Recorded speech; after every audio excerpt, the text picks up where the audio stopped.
think this is, hold on, let me just check to make sure.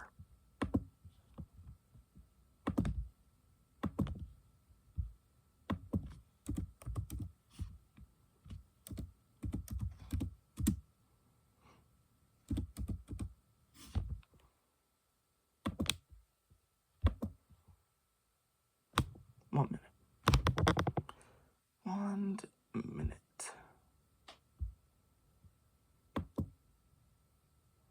Okay, this is part 4.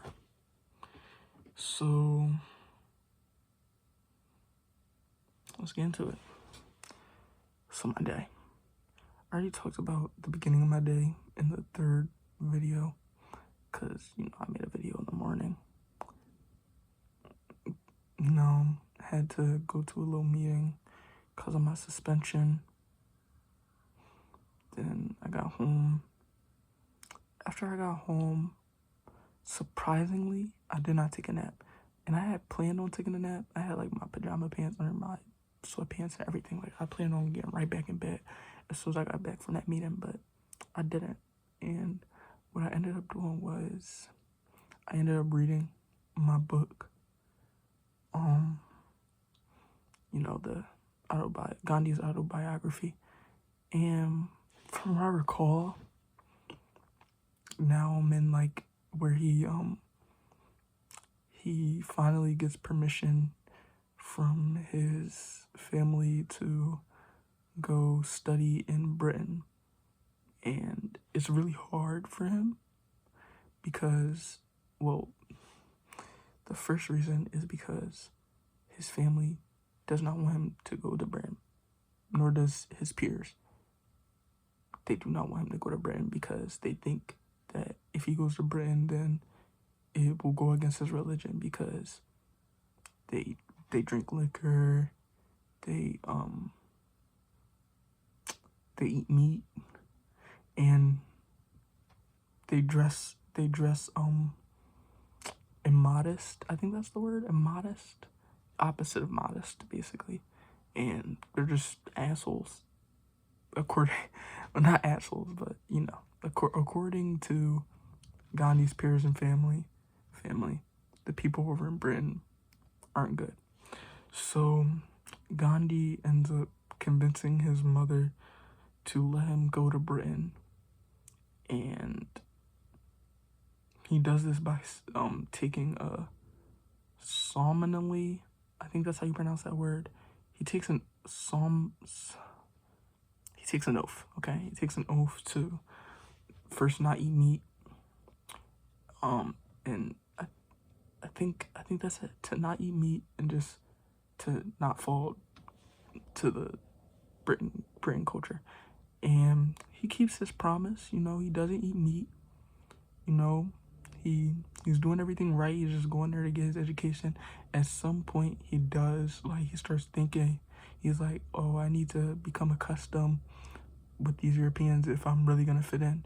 But along that line of doing that, he realizes, wait, why am I sitting here trying to fit in, and I'm literally just here to study, get my school shit done, and dip. Why am I sitting here trying to learn French? Why am I sitting here trying to dance? Why am I sitting here trying to fucking learn English culture when all I'm trying to do is study to become a lawyer, right? So yeah, he ends up just forgetting that whole accustomed to Britain thing, and he just continues being himself. And one thing he discovers while being himself is he goes out to, because he can't eat meat, but the people who he lives with,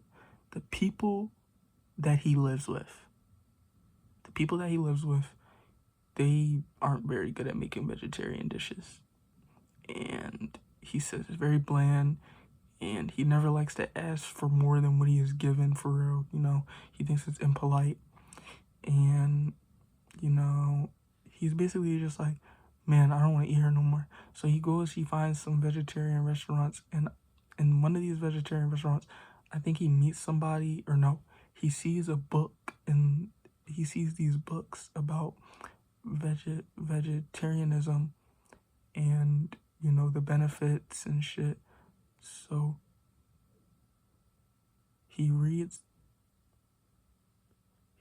those books, and like his oath for not eating meat, the oath he took for not eating meat, it becomes like he still cares about his oath, but it becomes less about the oath and more about how he actually likes being a vegetarian, because he's doing all this research, he's seeing all the benefits and shit, and everyone's telling him, well, you're not gonna be strong and you're not gonna be great without eating meat. But I mean, he did his own research and it's saying otherwise. And mind you, the research he did, all those books were written by British English doctors and shit, and physicians and diet experts. So there's actually some truth and some science behind the vegetarianism. I would never be a vegetarian, I would never be a vegetarian. But I feel him though. Like, he did his own research, he did his due diligence. He went out his way to like really see what are the benefits of being a vegetarian. And another thing, before I move on, his peers and his family completely got wrong the English people, right? Most of the people Ghandi meets, at least so far, I'm on like page 71 out of 616, but at least so far, everyone he meets is super polite to him, and no one tries to force him to eat meat, although he does have one friend that often tries to convince him to eat meat. But Gandhi knows that he's not trying to convince him to eat meat for bad purposes. He knows that his friend has good intentions when he's trying to convince him to eat meat, and they have little arguments and stuff, but it never affects their relationship because Gandhi knows that his friend just wants what's best for him. He doesn't, just because they have disagreements and shit doesn't mean they gotta stop being friends. And I really admire that, because bro, a lot of people don't know how to just argue and still be friends nowadays, bro. Like, that's so weird. Like, you can't argue with your friends. That's how you really know somebody's not your real friend, bro. If I can't sit here and have a debate with you without you getting mad and you want to fight me or you want to cut me off, bro, then maybe we don't need to be friends, bro. Because you're a weirdo, to be honest. Luckily, I've never met nobody like that, actually. So, thank God. I don't really have no fake friends, or I don't really argue with my friends a lot. Now, when I was younger and I used to play the game a lot, I used to have these friends that, bro, we was always debating. Bro, we thought we were like fucking on a podcast, bro.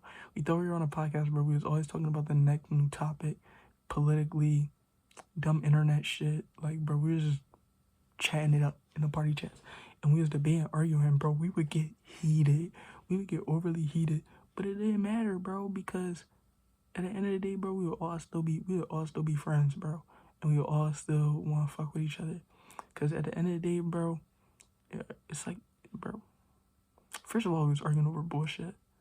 Like, I remember this one take I had, bro. It was the dumbest take ever. Bro, I'm kind of embarrassed to say it. I was like, bro, a female from our generation could never be the president. Like, imagine what they would do. And now that I think about what I had said back then, bro, what the fuck? Why did I even say that? Like, first of all, I was like 11, bro. I mean, of course, probably then I didn't think that any girls then would be presidents. But like, now that I'm a little older, I can actually see a few women I met in my life around my age that could actually like be like representatives, presidents of the United States. So I was just a little idiot back then, bro. Like, I was just chatting it up. But off that topic, after I read my book, I was really just chilling, watching YouTube videos, and I'm gonna show you all the videos I be watching because I don't want y'all to say everything. Because I tell y'all that I watch YouTube a lot. Like, I watch YouTube in abundant. Like, I watch an absurd amount of YouTube. But I promise, guys, I'm not watching bullshit. I'm not watching bullshit, bro. I promise. I'm slopping over right now. I need to fix my posture.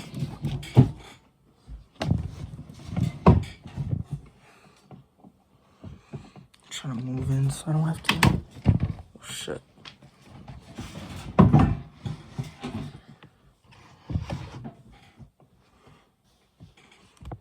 Okay, that's a little better.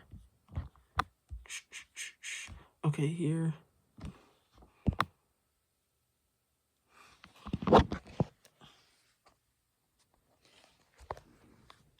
So that's just, don't mind the SML videos, okay?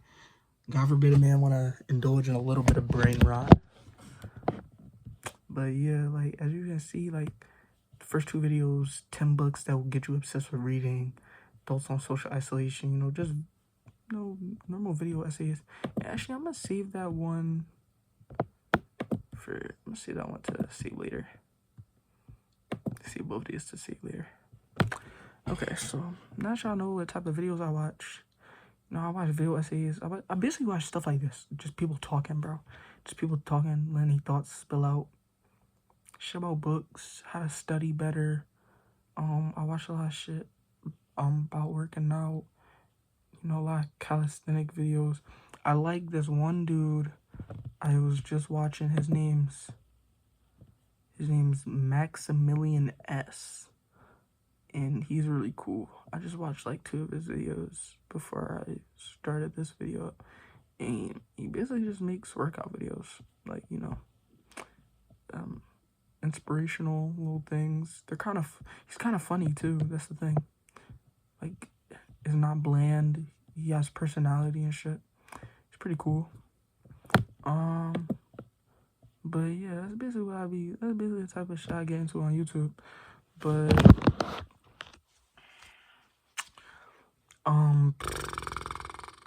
after I finished watching YouTube, I did my little workouts. But today was the day I decided I was gonna push my limits. So instead of doing 100 push-ups and 100 calf raises and 100 sit-ups, I did 200.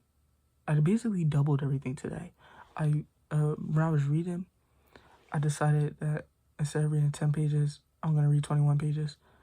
And when I was lifting my weights, I decided that instead of doing 3 reps of 14, 10, and 8, I was just gonna do 3 reps of 40, and oh my gosh, my arms felt like they were falling off. When I was doing those little that exercise where I don't want to make this sound gay. You basically know when you do a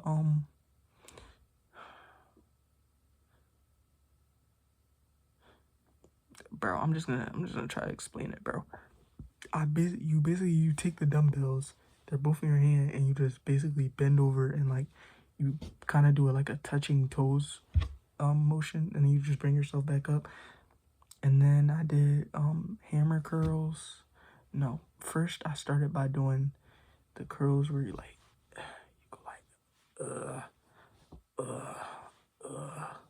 you know what I'm saying? And then I did that little toe touch thing. Then I did the hammer curls. And bro, the hammer curls was frying my shit, bro. But I'm basically, bro, I'm gonna get stronger, bro. I can feel it. Like, bro, my arm feels so numb. It feels like it's on fire. Bro, that's what I love, bro. I know, like, bro, tearing my muscles apart. The next thing I need to do, bro, tomorrow I'm gonna go downstairs and I'm gonna get on my bench. And, bro, I'm just gonna do squats until my legs fall off, bro. I'm gonna do squats until my legs fall off. And then after I do squats, bro, I'm gonna do calf raises. And after I do calf raises, bro, I don't know, I'm gonna do something else with my legs, bro.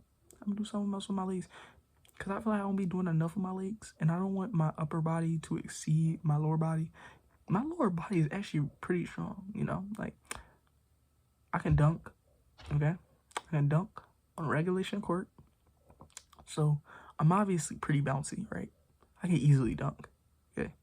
I can easily dunk. It's not like no rim grazer. Like I'm easily dunking. But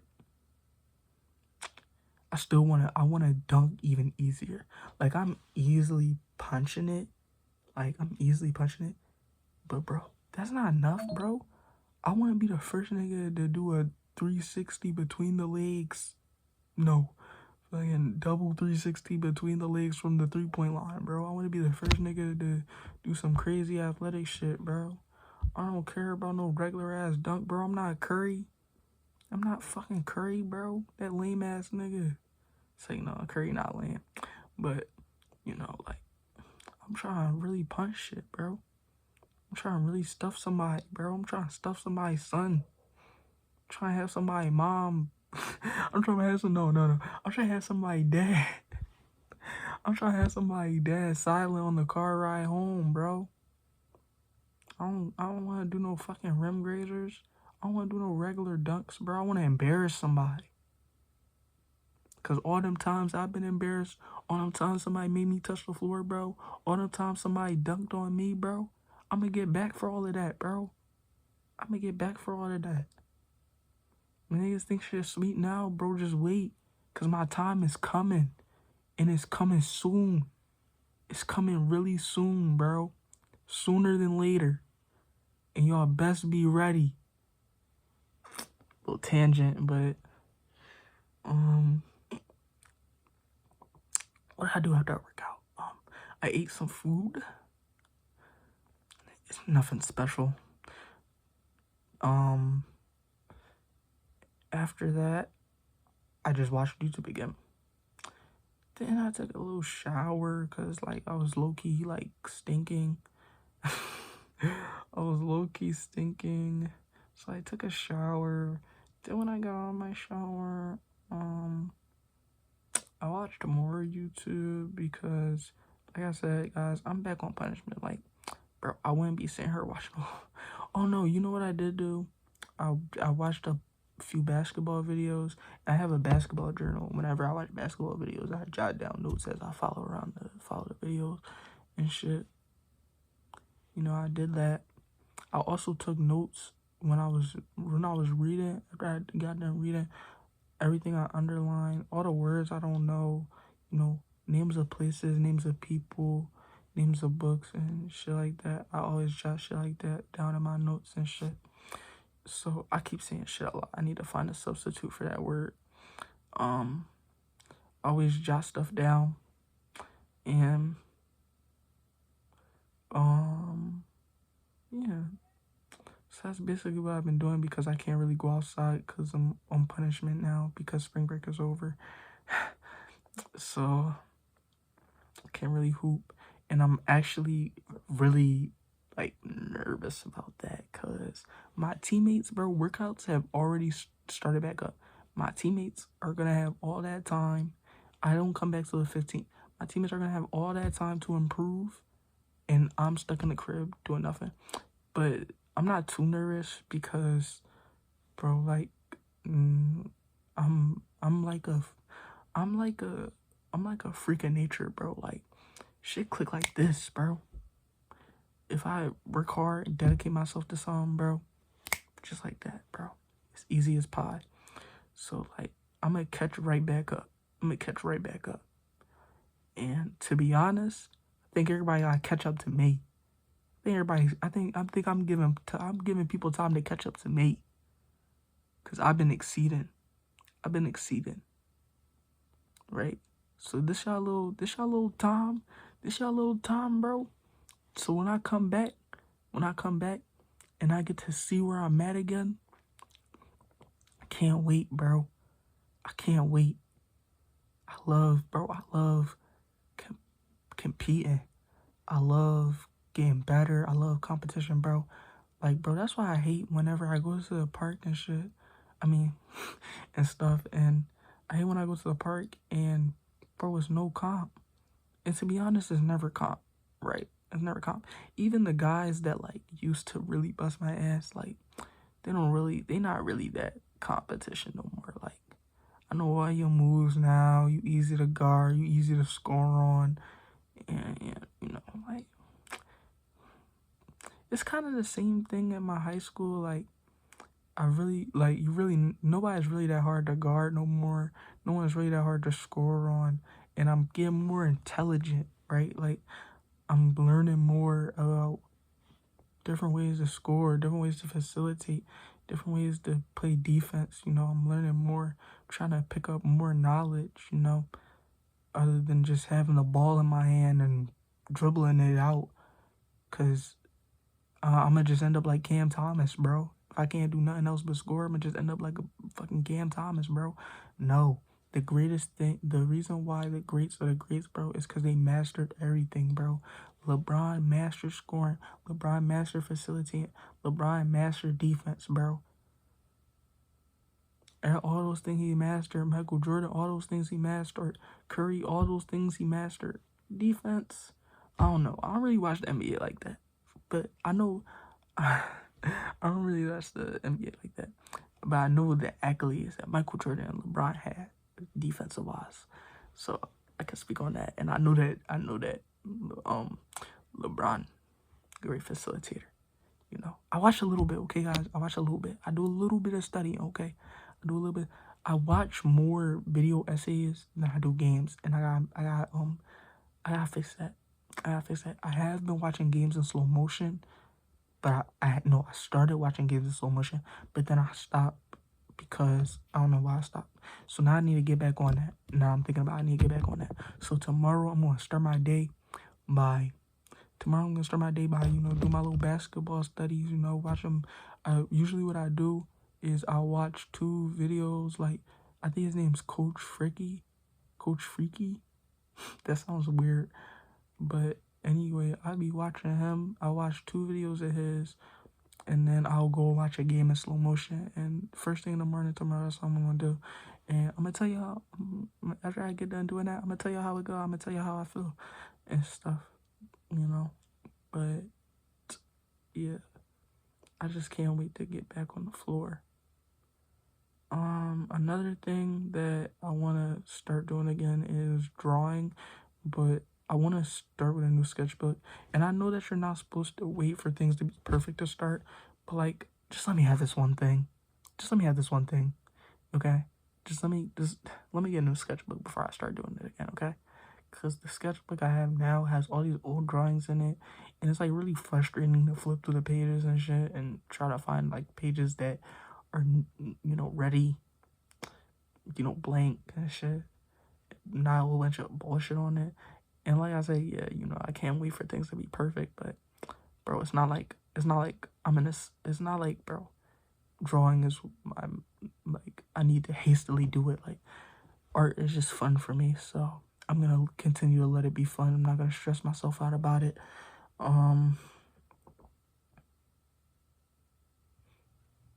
Another thought I was having while I was working out, right? I was looking at cuts on my hand.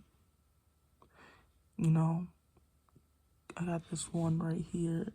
Don't know if you guys can see it that well, but I got cuts on my arm. And not yesterday, but I think it was the day before yesterday. I don't know, but I was outside hooping, and I fell a lot. Because I was like hustling and shit, trying to get the ball. You know, I was kind of being hype. Got little scrapes and scratches and cuts. And sometimes I look at old wounds, and bro, I be feeling sad whenever I see like scars on my body. Not because it hurt, but because like it hurts my heart. Like, I love my body so much that when I get scars and stuff, like, it actually makes me feel bad. Cause like, bro, my hands, I don't think of them as people, but I also don't just think of them as hands. Like, I love my hands. Like, my hands, like, it's almost like they're people. You know, like, I don't fucking talk to my hands or anything. I don't think my hands have a consciousness, but it's like I see them for more than what they are, you know? Like, and when they get cut like this, it's like watching a friend It's like watching a friend get hurt, right? Like I feel bad for them. I feel bad for them. And I don't think they deserve to have cuts. And it made me think, like, cause what if that is if I feel bad for my hands getting cut, what part of me is the part that feels bad? If that makes sense. Like, if I get a scar on my face, I'm gonna feel bad for my face. So obviously I don't identify myself with my face, right? I don't identify myself with my face, because when it gets hurt, I feel bad for it. I feel bad for my face if it has cuts on it. I feel bad for my face if it has pimples on it, because it's like, wow, like, you have scars. Like, I have a scar on my nose, and I just keep looking at it, and I feel bad. Like, wow, I really let you get scarred, and now you have a scar, and it's like I feel bad for my nose, and I don't know why. Like, I don't know if this is like a psychological thing, that I feel bad when parts of my body get hurt, but I don't know. I tried to search it up, and I didn't really get a clear answer. So maybe I'm crazy, maybe I'm the only person to ever experience this, but I don't know, like, I just wish. We have got to the point where literally anybody can build a God fucking damn it. But yeah, that's basically really all I had to talk about tonight. That's really it, because I didn't really get to go outside, so it's not gonna be a 30-minute video. But yeah, I'm just trying to think before I leave y'all. Is there anything else I want to talk about? No, there's not. All right, see y'all later.